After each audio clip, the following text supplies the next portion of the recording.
नमस्कार। ये एक पुरुष का हाथ है। इस हाथ का विश्लेषण करेंगे, क्या कहती हैं इनकी रेखाएं, क्या क्या स्थितियां हैं, किस तरीके से हाथ देखा जाता है, उन सभी चीज़ों पे चर्चा करेंगे। उंगलियां अगर कहा जाए गुथी हुई कम है। ये गैप अगर कहा जाए तो व्यक्ति का धन नहीं रुकने देता है। गदेली अगर कहा जाए सामान्यतः चौड़ी है। ऐसे लोग अगर कहा जाए व्यवसाय करते ही करते हैं, भले नौकरी के साथ या मतलब नौकरी करें ना करें व्यवसाय जरूर करते हैं। एक बात, अंगूठा अगर कहा जाए बहुत अच्छा है। अंगूठा का ये हिस्सा अगर कहा जाए लंबा है। ऐसे लोग मैनेजमेंट बहुत अच्छा कर सकते हैं। ऐसे लोग अगर कहा जाए तो लाइफ में व्यवसाय से संबंधित चीज़ों में अच्छा अर्न कर सकते हैं। यहाँ पर दो तीन रेखाएं होने का मतलब ये कहलाएगा कि जीवन साथी विवाह से संबंधित चीज़ों को तनाव, और तनाव का मुख्य कारण अगर कहा जाए जीवन साथी के शरीर स्वास्थ्य पे असर डालता है। ये उंगली का पतला पोर अगर शनि की तरफ मुड़ रही है, ऐसे में भी ये कहा जाएगा धन आएगा। यह हिस्सा अगर कहा जाए छोटा है, ठीक है, बस पार्टनरशिप से संबंधित चीज़ों में गड़बड़ नहीं पार्टनरशिप, लेकिन देख दाख के करिएगा, डिपेंडेंसी मत रखिएगा, नहीं तो धोखा खाएंगे। शनि की तीसरा पर्व अगर कहा जाए थोड़ा सा आलस्य देता है। दूसरा पर्व अगर कहा जाए तो प्रॉपर्टी, धन के निवेश इत्यादि चीज़ों को दिखाता है। ऐसे में ऐसे लोगों के पास जो है प्रॉपर्टी, अपना घर होता ही होता है, और प्रॉपर्टी या मकान या ज़मीन या बिल्डिंग से संबंधित चीज़ों में लाभ भी मिलता है। सूर्य की उंगली का तीसरा पर्व सामाजिक प्रतिष्ठा अगर कहा जाए सामान्य। दूसरा पर्व अगर कहा जाए यश जो कि सामान्य। पहला पर्व अगर कहा जाए आंतरिक ऊर्जा जो कि सामान्य। होता क्या है कि ऐसे लोग के अंदर मेहनत करने की भरपूर मात्रा में शक्ति होती है, लेकिन मन कहीं ना कहीं समय के अनुसार अगर कहा जाए तो कहते नहीं कि आलस्य कह लीजिए या फिर कह लीजिए कि स्थिर नहीं रहता मन, सीधे शब्दों में अगर कहा जाए। बुध की उंगली अगर कहा जाए सामान्य। ये हिस्सा छोटा है, निर्णय बहुत सावधानी से लिया करिए, मतलब लोगों से राय लेके निर्णय लिया करिए, आपके लिए बेटर होगा। ये हिस्सा अगर कहा जाए पार्टनरशिप से संबंधित चीज़ों में सावधानी मांगता है। गुरु इस हाथ की जान है। गुरु अगर कहा जाए धन काम इत्यादि चीज़ों के लिए बेहद अच्छा ग्रह कहलाएगा। गुरु के हिस्से पे अगर कहा जाए ये रेखाएं, व्यक्ति धार्मिक होगा। ये रेखा अगर ऊपर से दो फाड़ बट रही है, ऐसे में कहा जाएगा कि अपने पेट का ध्यान रखिए, पेट डिस्टर्ब रहता होगा। लीवर, फैटी लीवर को भी ये इंगित करता है। शनि इस हाथ की जान है।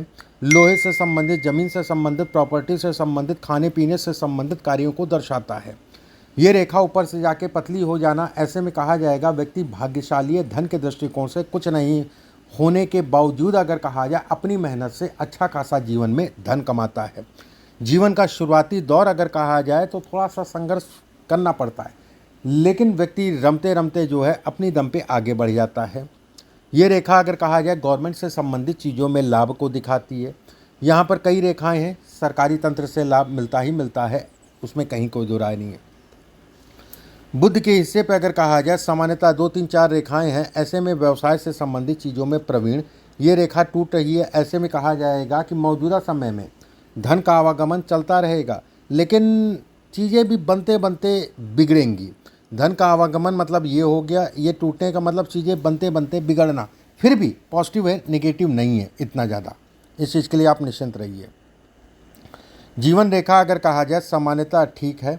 जीवन में शुरुआती 14 15 साल के बीच का आयु अगर कहा जाए उस आयु के अंदर अगर कहा जाए तो शारीरिक कष्ट और भरपूर मात्रा में तनाव, शिक्षा से संबंधित चीज़ों में बाधाओं को भी ये इंगित करता है। ये रेखा अगर कहा जाए ज़मीन प्रॉपर्टी से संबंधित चीज़ों को दर्शाती, जो कि अच्छा है। राहु के क्षेत्र पे रेखा का रुक जाना, ऐसे में कहा जाएगा कि पैर पकड़ के खींचने वाले लोग समय समय पे मिलते रहते हैं, लेकिन सूर्य और शनि का प्रभाव अगर कहा जाए तो व्यक्ति को सामाजिक बनाता है। समाज में ऐसे लोगों की प्रतिष्ठा होती है, उसमें कहीं कोई दो राय नहीं है। धन के दृष्टिकोण से अगर कहा जाए तो 26 27 28 29 30 31 32 33 ये साल आपके लिए अच्छे होने जा रहे हैं। मस्तिष्क रेखा लंबी है, ऐसे लोग दिमागी होते हैं, दिमाग बहुत तेज होता है। चंद्रमा के हिस्से पे तिल दाग धब्बा है, माता के को पीड़ा देता है। एक बात, दूसरी चीज़ जो है जीवन में ये ज़रूर होता है, चंद्रमा पे तिल हो, उसके साथ में चंद्रमा पे इस टाइप की रेखा हो, ऐसे में कहा जाता है कि व्यक्ति को हमेशा पानी मतलब हो गया नदी, नहर, नहाने से बहुत सावधानी से नहाना चाहिए।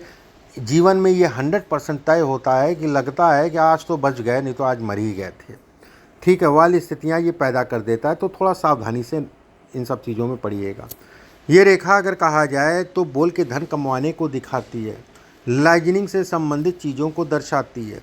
राजनीति का सर किसमें गवर्नमेंट से संबंधित लाभ है, कैसे मुझे मिलने आपको धन मिलता रहेगा गवर्नमेंट से संबंधित, उसमें कहीं कोई दो राय नहीं है। थर्ड, इसमें अगर देखा जाए ये रेखा बहुत पॉजिटिव रेखा है धन काम इत्यादि चीज़ों के लिए। ये रेखा अगर कहा जाए बहुत पॉजिटिव है धन काम इत्यादि चीज़ों के लिए। 35 साल के बाद की आयु अगर कहा जाए थोड़ा सा स्मूथनेस को दिखाती है। ये रेखा अगर कहा जाए विवाह से संबंधित चीज़ों के लिए डिस्टर्बेंस को ये पैदा करती है। शुक्र का क्षेत्र अगर कहा जाए सामान्य है, बस उधार देने में थोड़ा सा परहेज करा करिए, वापसी मिलने की संभावनाएं कम कर देता है, मतलब वापस मिलने में थोड़ा सा आपको जो है टिपिकल करता है। साल 2027, 28, 29 इस पीरियड में अगर कहा जाए तो कहीं ना कहीं जो है काम धाम से संबंधित चीज़ों में बढ़ोतरी, धन की बढ़ोतरी, पद की बढ़ोतरी, प्रतिष्ठा की बढ़ोतरी को ये इंगित करता है। साल 2030, 31, 32, 33 सामाजिक प्रतिष्ठा में बढ़ोतरी, धन की बढ़ोतरी, फंसा हुआ धन व्यक्ति का वापस मिलना, ये इन सभी चीज़ों को दर्शाता है। पुत्र संतान को लेकर चिंताओं और तनाव को भी ये इंगित करता है। हाथ अगर कहें अब किस टाइप का तनाव क्या है क्या नहीं पता नहीं। एक बात, दूसरी बात, ये रेखा अगर कहा जाए तो शनि के नीचे जाना राजयोग है। देखो शनि इस हाथ की जान है, शनि बहुत अच्छा है, शनि बहुत बलिष्ठ है, शनि धन काम इत्यादि चीज़ों के लिए अच्छा है। ठीक है, शनि अगर कहा जाए तो इन सभी चीज़ों में अपने प्रभावों को पॉजिटिव करता है।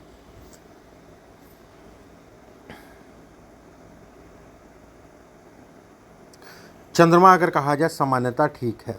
देखो ऐसा है, इसके हिसाब से बिल्कुल मैं कहूँगा कहीं कोई डरने वाली बात नहीं है, व्यवस्थाएं आपकी चलती रहेंगी, उसमें कहीं कोई दो राय नहीं है। 27, 28 का टाइम फ्रेम अगर कहा जाए तो कुछ नए काम शुरू करने का है। ये पीरियड अगर कहा जाए धन के दृष्टिकोण से काम से संबंधित चीज़ों के लिए बहुत अच्छा कहलाएगा। ये कहा जाएगा कि ये पीरियड आपके लिए आपके काम धाम से संबंधित, और सबसे बड़ी चीज़ है कि ये पीरियड अगर कहा जाए तो आपको एक प्लेटफॉर्म देगा, फिर उस प्लेटफॉर्म पे आप आगे बढ़ते रहेंगे, और 30, 31, 32 का पीरियड आपकी लाइफ का गोल्डन टाइम रहेगा, जिसमें आपको फिर पीछे मुड़ के नहीं देखना पड़ेगा। सेकंड अगर कहा जाए तो साल 2033 और 34 का पीरियड अगर कहा जाए शरीर स्वास्थ्य के लिए हानिकारक है, और शरीर स्वास्थ्य में भी अगर कहा जाए जैसे शुगर की बीमारी होगी, लीवर से संबंधित समस्या होगी, थोड़ा सा अपना पेट का ध्यान रखा करिए, उससे संबंधित चीज़ों को दिखाती है। साल 2035, 36, 37, 38 धन के लिए सामान्य है, उसमें कहीं कोई दो राय नहीं, व्यवस्थाएँ चलती रहेंगी। सामान्यता अगर कहा जाए ये टाइम फ्रेम अगर कहा जाए तो आपके लिए आपके काम धाम से संबंधित चीज़ों के लिए सामान्य। अभी का पीरियड थोड़ा सा सावधानी, ये रेखाएं थोड़ा सावधानी मांगती हैं, कोई इन्वेस्टमेंट इत्यादि चीज़ें देख दाख के करिएगा, बाकी कहीं को डरने वाली बात नहीं है। धन का आवागमन आपका जो है बना रहेगा, व्यवस्थाएं आपकी जो है चलती रहेंगी, ये इसके संकेत देती है। अब जैसे ये रेखा अगर कहा जाए नीचे की तरफ बन रही है, ऐसे में कहा जाएगा कि पैतृक संपत्ति से संबंधित चीज़ों को दिखाती है। एक बात, दूसरी चीज़ ये भी दर्शाती है कि व्यक्ति के जीवन में उतार चढ़ाव आएंगे, लेकिन उनसे निकलने का रास्ता भी व्यक्ति को देता है। वहीं पे सूर्य के क्षेत्र पे ये रेखा मिलने का मतलब ये कहलाएगा कि आकस्मिक धन लाभ, रुका हुआ धन, फंसा हुआ धन 2026, 27, 28 का पीरियड ऐसा होगा जो आसानी से चीज़ों को निकाल देगा। मतलब इस पीरियड में कोई पैसा वैसा फंसा होगा तो चीज़ें आराम से चल जाएंगी, उसमें कहीं कोई दो राय नहीं है।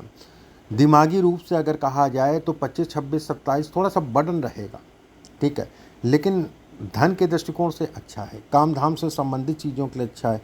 माता या पिता अगर हैं तो उनके शरीर स्वास्थ्य, और खासकर अगर कहा जाए पिता के शरीर स्वास्थ्य पे असर डालेगा 25 और 26, ठीक है। पिता का सुख इसमें अगर कहा जाए तो कम है। ये रेखा अगर कहा जाए ऊपर की तरफ जाना, ये अड़चने डालती, उतार चढ़ाव कराती है, मन थोड़ा सा भ्रमित रहता है, ये इसके संकेत देती है। बाकी ऐसा कुछ नहीं है, हाथ आपका बेटर है। कुछ उपाय मैं आपके व्हाट्सएप पे लिख के भेजूंगा, उन उपायों को करिएगा। अभी के लिए बस इतना ही, नमस्कार।